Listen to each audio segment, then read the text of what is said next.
मुंबई महापालिकेनं 80,952 कोटींचा अर्थसंकल्प सादर केलाय।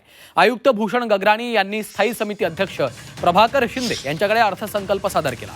गेल्या वर्षीपेक्षा यंदा 6,000 कोटी रुपयांची वाढ करण्यात आली आहे। भाड्याच्या धर्तीवर बीएमसी सुद्धा परवडणाऱ्या घरांची खुल्या बाजारात विक्री करणार आहे। तर 150 कोटींचा अतिरिक्त महसूल प्राप्त होण्याची अपेक्षा आहे। तर राज्य सरकारकडे महापालिकेची 10,948 कोटींची थकबाकी आहे। मुंबईतल्या कोस्टल रोडसाठी अधिकच्या 950 कोटींची तरतूद करण्यात आली आहे। मिठी नदीसाठी 286 कोटींची तरतूद केली आहे। पर्जन्य जलवाहिन्या पूर नियंत्रणासाठी 1800 कोटींची तरतूद आहे। मुंबईच्या वातावरणीय अर्थसंकल्पासाठी 159 कोटींची तरतूद करण्यात आलेली आहे। मुंबई महापालिका अग्निशमन दलाकरता 230 कोटींची तरतूद अर्थसंकल्पात आहे। हिंदू हृदय सम्राट बाळासाहेब ठाकरे आपला दवाखान्याच्या माध्यमातून मधुमेह आणि नेत्ररोगासाठी AI द्वारे मोफत उपचार देखील केले जाणार आहेत।